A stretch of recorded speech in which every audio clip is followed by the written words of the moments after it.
Rapid Media presents Rapid Media TV.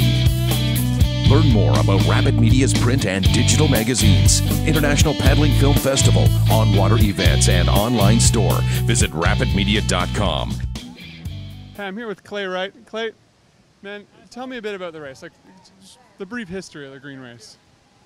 Well, the Green Race started in 1996 after a lot of boaters had done some other races in other places, but mainly it's such a rewarding, super fun, easy access. We were calling it the McDonald's of hair boating because it runs every day, similar levels, warm weather, cold weather, all the time.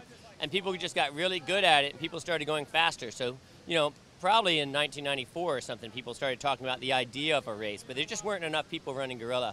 So 1996, Leland Davis and Jason Hale and some other people got the idea of we're going to do it.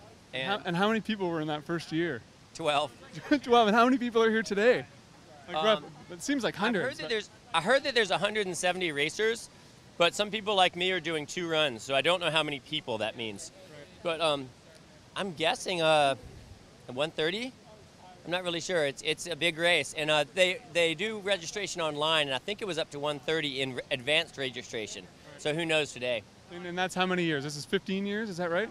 I mean, I don't want to do the math in my head, but... Oh, I'm a kayaker, I don't do math. Okay, cool. Yeah, all right. No, I think it is 15. I'm sure that it is because the T-shirts that we get this year say 15. All right, well, that makes sense. Yeah, that's and man, easy. This is my first time in here. I can't believe how many people have walked in that hike. Well, was there any... Oh, here I am. But was there anybody the first year? There were. In fact, I didn't even know how to walk in. But when we got here, it was really cool that so many people had paddled in, friends of ours, and people who didn't quite know if they wanted to race. But a lot of people had actually walked in. I mean, a lot meaning 20. Right. You know, back then I really didn't know much about the trail, and a lot of people missed the race because the walk-in took longer than they thought. And then it grew from there. I definitely remember coming into Gorilla and it go left and hearing people cheering, and that was like the coolest thing ever because, you know, before that, I'd never really done speed runs where you go all the way down because you can't find anyone else to do that anyway. And you always stop at go left and look. And no one went go left, I don't think. But and you always stop well at Gorilla in case someone gets hurt. So the idea that we were going to go straight and not have to stop was super appealing to me. But the cool thing was all of a sudden there's people cheering for you, and that was just, it was just so weird. It was really cool. There must be an element of feeling like it's safer with all the people nearby.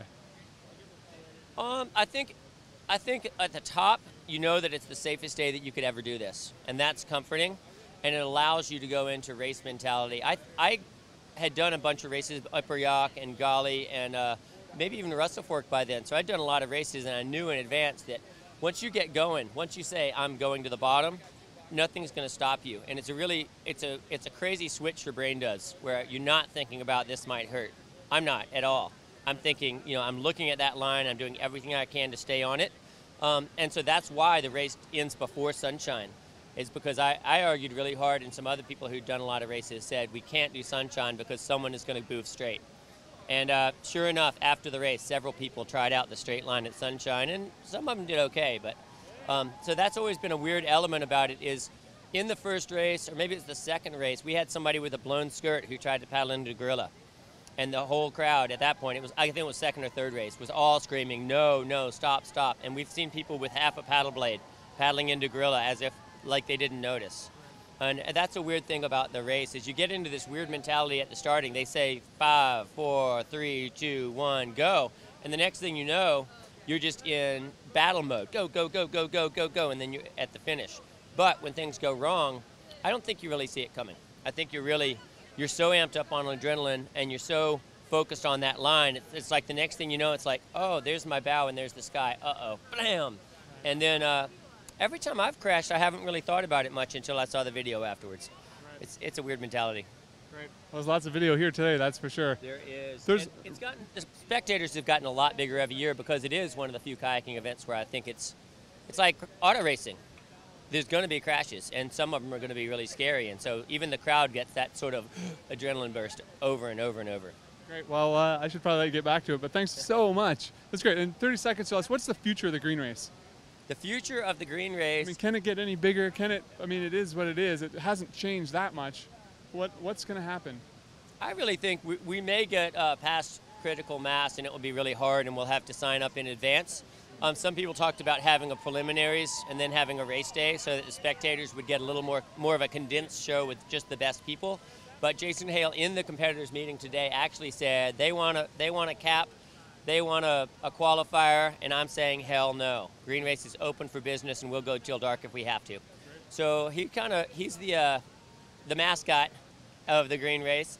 And so I really think that if we have to start earlier, we'll start earlier, and if we go till dark, we'll go till dark. But it's going to be open for all comers for free for as long as we can keep access to this beautiful place. Great, thanks so much. Yeah. Have a great day.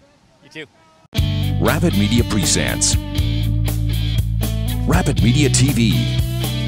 Learn more about Rapid Media's print and digital magazines, International Paddling Film Festival, on-water events, and online store. Visit rapidmedia.com.